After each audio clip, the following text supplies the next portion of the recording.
अगर देश की जनता नरेंद्र मोदी के खिलाफ फैसला देगी और किसी और को वजीर आजम बनाने की बात आएगी तो लिख के रख लो मेरी इस बात को, असदुद्दीन ओवैसी, इम्तियाज जलील और अख्तरुल ईमान, जो कोई भी वजीर आजम नया बनेगा सबसे पहले हम कहेंगे कि हम इसका साथ देंगे इंशाअल्लाह।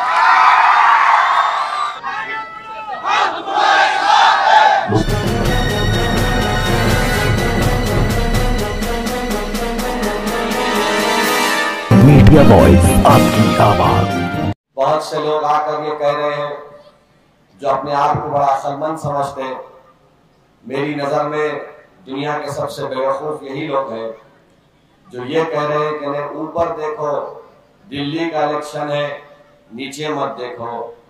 मेरे दोस्त, ऊपर ही देखना चाहिए क्योंकि देने वाला ऊपर रहता है और लेने वाला ऊपर वाले से, नीचे वाला ऊपर वाले से देने पर मिलता है। मगर ये क्या बात है कि ऊपर देखो, दिल्ली का चुनाव है, जब यही पार्लियामेंट में मैं और इम्तियाज जलील साहब बैठते हैं और ट्रिपल तलाक के कानून का बिल आया तो क्या ये राष्ट्रवादी कांग्रेस वाले या जो सेकुलरिज्म के नए दूल्हे जिनको बनाया जा रहा है उद्धव ठाकरे, क्या इन्होंने ट्रिपल तलाक के कानून की मुखालिफत की या तायीद की? तो मालूम होगा कि नरेंद्र मोदी के लाए हुए कानून की तायीद शिवसेना ने की। CAA का कानून लाया गया तो क्या उद्धव ठाकरे ने तायीद की या मुखालिफत की? और वो कानून CAA का जो मोदी कह रहे हैं कि अगर दोबारा आएंगे तो CAA नाफिज करेंगे, NPR NRC के साथ जब नाफिज होगा पूरे देश में, मेरी इस बात को याद रखिए आप कि अगर CAA के साथ NPR NRC आएगा, जब मैंने पार्लियामेंट में अमित शाह से पूछा तो अमित शाह ने कहा कि हाँ ओवैसी जी, इस देश में NPR NRC होके रहेगा। NPR NRC होगा तो सबसे बड़ा नुकसान अल्पसंख्यक समाज के मुसलमानों को होगा, दलितों को होगा, आदिवासियों को होगा, गरीबों को होगा।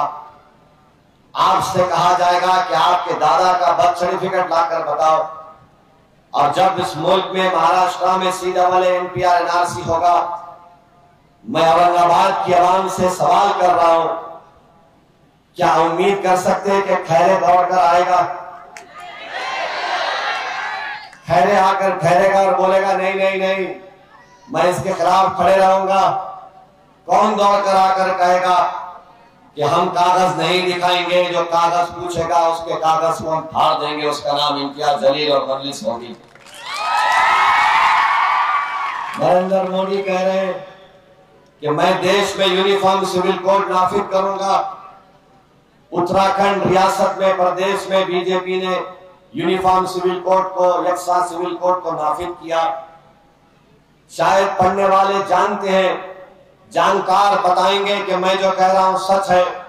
उत्तराखंड में बीजेपी ने जो कानून बनाया, उसमें कानून यह कहता है कि उत्तराखंड के अल्पसंख्यक समाज मुसलमानों को शादी स्पेशल मैरिज एक्ट के तहत करना पड़ेगा। निकाह नहीं होगा, दुल्हन को महर के पैसे नहीं मिलेंगे, गवाह नहीं होंगे। तो बताओ निकाह कैसे होगा मुसलमानों में? यह कानून उत्तराखंड में नाफिज हो चुका है। अब जब पार्लियामेंट में अगर इस तरह का बिल आएगा तो क्या खैरे उठकर मुखालिफत करेगा? ये इम्तियाज जलील बोलेगा कि मैं इस कानून को फाड़ दूंगा, मैं अपने वजूद को मिटने नहीं दूंगा? कौन खड़ा होगा बताइए पार्लियामेंट में? आप ये बिल लाएगी बीजेपी। बीजेपी कह रही यकसा सिविल कोड उत्तराखंड में नाफिज कर चुके। आप बताइए, आज आकर ये लोग कह रहे हैं कि हमने इंडिया अलायंस बनाया। अरे तुमने बनाया तो फिर हमारे वोट की जरूरत नहीं है तुमको, भारत के अल्पसंख्यक समाज मुसलमानों की। ये सब यही समझते हैं, चाहे मोदी हो, चाहे ये दूसरी शिवसेना शिंदे की हो, या उद्धव ठाकरे की शिवसेना हो, या चचा पवार की, शरद पवार की राष्ट्रवादी हो, या भतीजे अजीत पवार की हो, या कांग्रेस हो। ये सब कभी नहीं चाहेंगे कि महाराष्ट्र में कभी भी दंगरों की, आदिवासियों की, अल्पसंख्यक समाज मुसलमानों की और मराठाओं की एक सियासी लीडरशिप उभरे। ये सब चौधरी बन के बैठे हैं हमारे, ये सब हमारे मालिक बनकर बैठे हुए। इनके दिलो दिमाग में ये है कि हम सब गुलाम हैं इनके, ये हमारे आका हैं और ये जो फैसला करेंगे हम सर झुकाकर इनके फैसलों को मान लेंगे। मगर सुन लो उद्धव ठाकरे, सुन लो शरद पवार, सुन लो एकनाथ शिंदे, सुन लो कांग्रेस के कायदीन और सुन लो नरेंद्र मोदी, अब तुम्हारे फैसलों को हम नहीं मानेंगे, हमारे मुकद्दर के फैसले हम खुद करेंगे इंशाअल्लाह ताला। इसीलिए इनको नफरत है मजलिस इत्तेहादुल मुस्लिमीन से कि कौन है ये शख्स जो आकर हमारी आंख में आंख डालकर खड़े होकर कहता है कि तुम हमारे मुकद्दर के फैसले नहीं करोगे, हम अपने मुकद्दर के फैसले करेंगे। और आप कर सकते हैं बशर्ते कि आप मुत्तहदा तौर पर अपना एक वोट 13 तारीख के दिन इम्तियाज जलील के इंतखाबी निशान पतन पर लगाएंगे।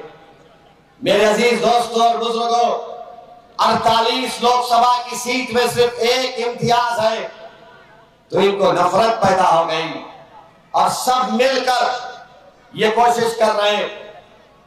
हमारे लिए औरंगाबाद की पार्लियामेंट की सीट बहुत अहम है, ये हमारी पहचान है, ये हमारी आवाज है, ये हमारे इत्तेहाद की निशानी है, ये हमारे बुजुर्गों की कुर्बानियों की निशानी है, ये हमारे माँ और बहनों की दुआओं का नतीजा है, ये हमारे नौजवानों की खून पसीने की कमाई है। ये सब मिलकर हमसे छीनना चाहते हैं, सीट के साथ साथ हमारी इज्जत छीनना चाहते हैं, हमारे इज्जत नफ्स को ललकार रहे हैं।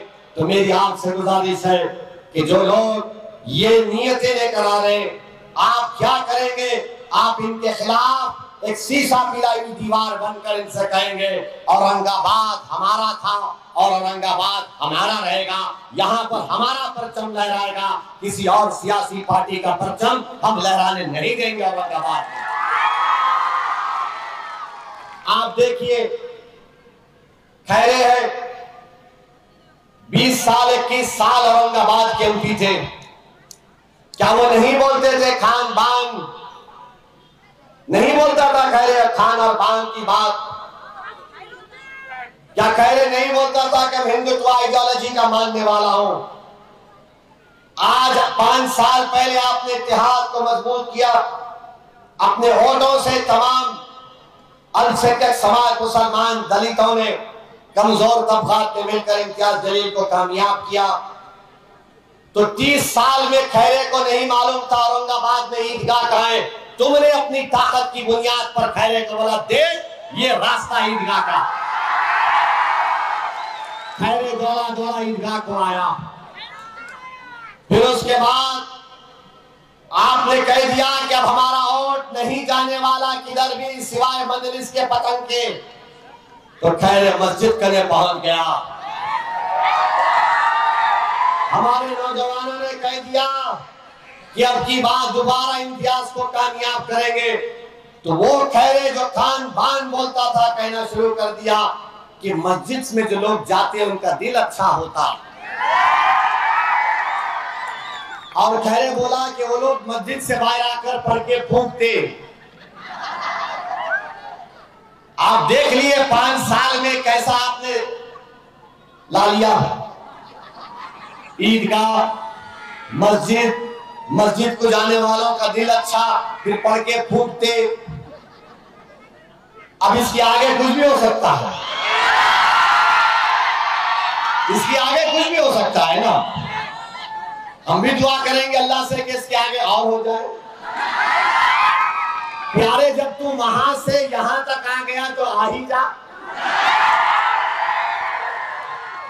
खैरे साहब जब प्यार किया तो डरना क्या, आ जाओ। सिर्फ चुनाव तक मत रुको, सिर्फ चुनाव तक मत रुको। आप यकीन जानो ये और होगा। क्यों होगा? क्योंकि आप मुत्तहिद हैं। उद्धव ठाकरे जान चुके कि अब औरंगाबाद में किसी की रोटी सेकने वाली नहीं है, किसी की रोटी चलेगी नहीं। यहां पर सब जान चुके हैं, मगर सब मिलकर यही कोशिश कर रहे हैं कि इम्तियाज जलील की कामयाबी को रोक दिया जाए। हमारे लिए औरंगाबाद की पार्लियामेंट की सीट बहुत अहम है। और लोग कहते हैं कि नहीं नहीं, दिल्ली में अगर हुकूमत बनाना है, अरे तुम मोदी को हटाने की बात कर रहे हो। अगर देश की जनता नरेंद्र मोदी के खिलाफ फैसला देगी और किसी और को वजीर आजम बनाने की बात आएगी तो लिख के रख लो मेरी इस बात को, असदुद्दीन ओवैसी, इम्तियाज जलील और अख्तरुल ईमान, जो कोई भी वजीर आजम नया बनेगा सबसे पहले हम कहेंगे कि हम इसका साथ देंगे इंशाअल्लाह। मगर इसका ये मतलब नहीं है कि मैं अपने घर को जला दूंगा और तुम्हारे महल में रोशनी कर दूंगा। मैं अपने घर की हिफाजत करूंगा, मैं अपने घर की दीवारों को मजबूत करूंगा।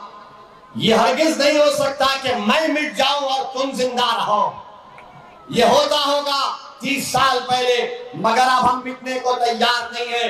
हम अपनी कुर्बानियां देंगे तो अपने लिए देंगे, दलितों के लिए देंगे, दंगर समाज के लिए देंगे। तुम्हारे जैसे हुक्मरानों के लिए हम बहुत दे चुके। हमारे दादा ने दी, हमारे वालिद ने दी, 4-4 नस्लों ने दी, मगर तुमने हमारी तकलीफ को समझा नहीं।